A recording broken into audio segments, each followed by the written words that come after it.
Philippines' Jollibee Foods is buying U.S. brand Coffee Bean and Tea Leaf for $100 million. Jollibee said in a stock exchange disclosure it would acquire 100% of the U.S. coffee and tea brand to boost its overseas sales.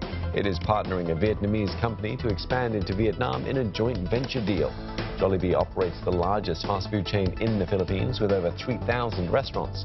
It also operates close to 1,500 stores across various brands overseas. Deutsche Bank shares slumping more than 5% this session. Germany's largest lender announced they booked a loss of $3.5 billion in the second quarter, hurt by major restructuring costs. This was larger than the $3.1 billion loss it had warned about just earlier this month, when it said the restructuring plan would cost more than $8 billion and wipe out 18,000 jobs.